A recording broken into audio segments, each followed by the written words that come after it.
maanta waxaa ka hadli doonaa shaqooyinka sababi karo in uu qofka sanbabadiisa ay aad u jiradaan. Waxaa uga hadli doonaa qeybaha soo socda, calaamadaha lagu garto cuduradaas, sidoo kaleeto goobaha ugu badan ee laga qaado cuduradaas marka laga shaqeynayo, sidoo kale sida loo daaweeyo cuduradan iyo dhibaatooyinka ay geysan karaan haddii uu qofka isdayaco uu markaasna iska daaweyn waayo.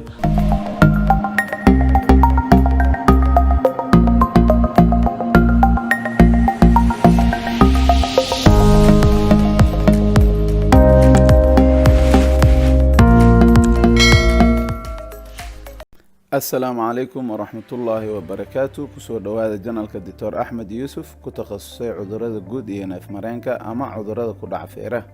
هدي أد جنالك كو عصوب تاي فضلا سبسكرايب ده سي أدنا على ساعة مر والبفضلا ريح جنبالك. qofkii in uu jiro ka qaado shaqada ma noqonaysa hal maalin uu tago shaqo halis gelin karta caafimaadka sanbabkiisa. Wuxuu u baahan yahay qofkaas inuu waqti dheer ka shaqeynayo goobtaas haddii uu ka shaqeynayo tusaale ahaan 20 ilaa iyo 30 sano ama 10 sano iyo wixii ka badan haddii uu ka shaqeynayo qofka waxay ku sababi kartaa in uu markaas sanbabkiisa caafimaadkiisa uu halis galo. marka maxay yihiin shaqooyinka sababi kara in qofka markaas caafimaadkiisa uu halis galo, waliba caafimaadka sanbabkiisa inuu halis galo? Waxa ugu horeeya goobaha chemicalska lagu qaso. Chemicalska waxaa loo qasi karaa siyaabo kala duwan oo aad u fara badan. Waxay noqon kartaa in rinjiga lagu qaso ee noqon kartaa, sidoo kale waxay noqon kartaa in markaas la isku qaso waxyaabahan lagu nadiifiyo dhulka, ama sidoo kale waxyaabahan lagu nadiifiyo birta daxaleysatay iyo waxyaabaha la midka ah. sidoo kale waxaa ka mid ah in uu qofka ka shaqeeyo meelaha textile-ka ama dharka lagu sameeyo. dharka badanaa waxay ka kooban yihiin fibers, kuwaasoo markaas bidada ama maxay ahayto haadada geli karo oo qofka sankiisa oo kaleeto inuu neefsado ama afkiisa oo kale geli karo. sida uu ay chemicalska u dhaawici karaan marka xubnaha ay maraan neefmareenka ama neefmareenka guud ahaan ayaa ayadana saameyn ay ugu yeelan kartaa. oo dhibaatada markii ay dhaceyso waxaa weeye in qofka uu neefsado environment markaas aan nadiif ahayn. waa dareemi kartaa marka aad ku dhex lugeynaysid meelaha busta badan oo kale, naftaada ma ku siinaysa inaad waqti dheer ku dhex jirtid, adiga dhan waa caburmaysaa oo ma yeeli kartid inaad waqti dheer sii dhex joogtid. sidaas ayaa waxaa la mid ah markii qofka uu ku dhex jiro waxyaabahan chemicalska ama bidada dharka ama waxyaabaha la midka ah oo kaleeto.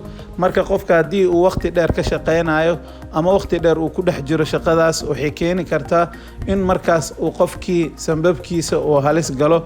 waxay ku bilaabanaysaa bilowga hore qufac iyo sanka inuu qofka xirmo, mararka qaar inuu hergebsan yahay inuu qofka u maleeyo. laakiin haddii uu waqti dheer uu chemicalskaas sida rinjiga oo kaleeto ama dharka warshadaha oo kaleeto ama maxay ahayto meelahan laga qodo maxaa la dhahaa land mineska oo kale ama meelaha laga qodo macdanta oo kale dadka ka shaqeeyo, ama dhagxaanta meelaha laga soo jebiyo oo kale dadka ka shaqeeyo, alwaaxda meelaha lagu jarjaro oo kale sida raandada oo kale dadka ka shaqeeyo. waxaasoo dhan oo shaqo ah waxay keeni kartaa in qofka markaas uu sanbabkiisa ay galaan waxyaabo badan oo khashin ah, waxyaabo badan oo markaas u keeni karo in uu markaas sanbabkii uu dhaawac u gaaro. haddii uu sanbabka dhaawac gaarana waxaa markaas ka dhalanayo in uu sanbabka waqti dheer dhaawacaas haddii uu ku soo noqnoqdo markaas inuu shaqadiisa ee hoos u dhacdo.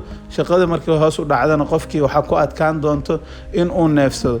sidaas darteed shaqooyinkan hadda idin soo sheegay iyo kuwo kale oo aad uga badan waxaa looga digaa dadka badanaa in ay maxay ahayto ka shaqeeyaan. haddii ay ka shaqeynayaanna in ay isticmaalaan safety masks oo kale inay isticmaalaan, ama in waxyaabo badan oo caafimaadkooda looga fakarayo oo markaa loogu talagalayo in uu neeftii qofka caafimaad qabto ama sanbabkii qofkii inuu caafimaad qabo. haddii uu qofka joogteeyo markaas in uu shaqadaas waqti dheer uu ka shaqeeyo mar walbeetana uu ku dhex jiro, waxay keeni kartaa qofkaas sanbabkiisa sida uu sigaarka u dhibaateynayo oo kale in markaas ka badan ama si ka xun in uu markaas dhibaato weyn ay usoo gaarto sanbabkii qofka. marka waxaa fiican in uu qofka garto shaqooyinka dhibaya sanbabkiisa iyo shaqooyinka aan dhibayn. maxay tahay calaamadaha lagu garanayo qofka markaas in ay ku dhacday cuduradan laga qaado shaqooyinka? marka hore bilowga koowaad oo dhan qofka ma lahan wax calaamad ah, sababtoo ah wuxuu u baahan yahay goobta oo markaas uu ka shaqeynayo noocay rabta ha ahaatee in muddo dheer uu qofkan uu ku dhex jiray, sida goobaha hadda aan idiin soo sheego kale. goobaha ugu badanna waxaa waaye meelaha chemicalska lagu qaso kale, sida waxyaabahan dalawandiga uu ku jiro kale iyo waxyaabaha lagu nadiifiyo dhulka oo kaleeto qofka, iyo haddii uu ka shaqeynayo aashitada oo kaleeto iyo meelaha lagu hayo waxay keenaysaa marka wax la dhaho toxic inhalation, ama in uu qofkii uu ku sumoobo oo neef oo suna uu qaato qofkii ku keeni kartaa. marka waxaa kaloo lamid ah alwaaxyaha iyo waxyaabahaas oo dhan in uu marka uu ka shaqeeyo. haddii qofka uu hal beri, laba beri, bil ama sanooyin kooban uu ka shaqeynayo dhib weyn ma gaarayo, laakiin qofka ka shaqeynayo 10 sano iyo ka badan waa qofka calaamadaha markaas ay ka soo baxayaan. calaamadaha waxaa ugu horeeya qofka in lagu arko qufac aad u dheereeya oo markaasna qofka kusoo noqdo oo waqti badan maalinkii uu qufacayo. sidoo kale qofka in lagu arko xaaka fara badan ama maanta oo dhan inuu candhuuf fara badan uu tufayo. sidoo kale neefta in ay ku yaraanayso qofka ama neefta inay ciriiri ku tahay.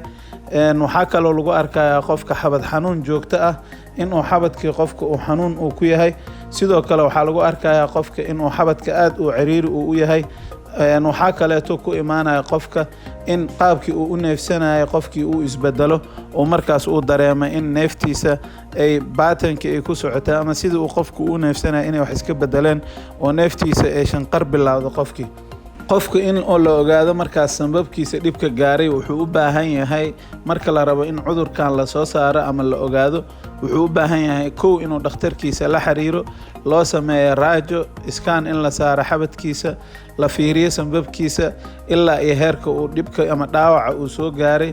sidoo kale in cad laga soo qaado sanbabka gudihiisa, la fiiriyo markaas waxa ugu badnaa oo sanbabkiisa saameeyey oo u geystay dhibkaas, oo la xiriirina badanaa shaqada uu ka shaqeynayo qofka. in loo sameeyo markaas qofkii in la daraaseeyo xabadkiisa iyo markaasna la dhageysto visit loo sameeyo. waxaa soo baxaysa markaas qofkii in uu cuduradii markaas oo maxay ahayd laga qaadayo goobaha shaqadoo kale markaas in uu ka qaaday iyo in kala soo baxayso. haddii la ogaado waqti hore ama dhaqsi la ogaado in uu qofkan goobta uu ka shaqeynayo markaas oo ka soo qaaday cudurada ku dhaco sanbabka, dhib weynna uu sanbabka gaarin, markaas qofka waxyaabo badana loo qaban karaa. ee ugu horeysa in shaqada laga joojiyo, sidoo kaleeto in la dhaho wax kaleeto isyaabo kale u shaqeyso, isku day mar walba inaad maaska xiratid. sidoo kaleeto in loo sameeyo daawooyin markaas ayagana caawinayo qofkii. laakiin xaalado mararka qaar waxaa dhici kara sida badanna dhacdo in qofka isdayaco, qufacaanna wax uu la nool yahay intuu u arko uu waxba ka soo qaadin markaas ilaa iyo heer qofka uu dhiig tufa oo gaaro, markaasna sanbabkiisu waa mar uu dhib weyn uu gaaray waxna laga qaban karin. markaasna waxay noqonaysaa qofka in loo sameeyo sanbabkii oo dhan in laga bixiyo oo sanbab kale loo geliyo. waana xaalad aad u adag oo ma aha wax fudud oo isla markii si easy lagu sameyn karo ama wax iska sahlan ma ahan. mar walbana in la helana aad uma sahlano, wax adag waaye. sababtoo ah sanbabka ma ahan sida kilidii oo kale, qofka hal kili haddii laga bixiyo wuu noolaan karaa, laakiin qof sanbabkiisa inuu ku sii noolaan karo ma jiro. sidaas daraaddeed aaday u yartahay markaas in la sameeyo lung transplantation ama sanbab in la helo. marka waxaa rajeynayaa in videogan wax badan ka faa'iidiin. wixii su-aalo ka qabtaan videogan insha Allah iisoo dira. waxaa rajeynayaa hadduu ilaahay yiraahdo mawduucyadan iyo mawduucyo ka badan inaan soo dhigi doono, si joogtana usoo dhigi doono hadduu ilaahay yiraahdo. muddaa maqneen hadduu ilaahay yiraahdo waxaa waaye maalmaha soo socdo aad ayaa usoo dhigi doonaa fiidiyoyo talooyin fiican ka heli doontaan hadduu ilaahay yiraahdo. wax walba si aad u qabatid waxaad u baahan tahay inaad ku baraarugsan tahay, og tahay. sidaas darteed waxaan mar walba idinla garab taagannahay inaan idin siino talooyin caafimaad ugu wanaagsan oo la hubo, kuna salaysan aqoon la xaqiijiyey, qof walbana heli karo. waxaan idin rajaynayaa inaad ka faa'iideen videogan. insha Allah usbuuc walba waxaan soo dhigi doonaa 3 video oo muhiim ah.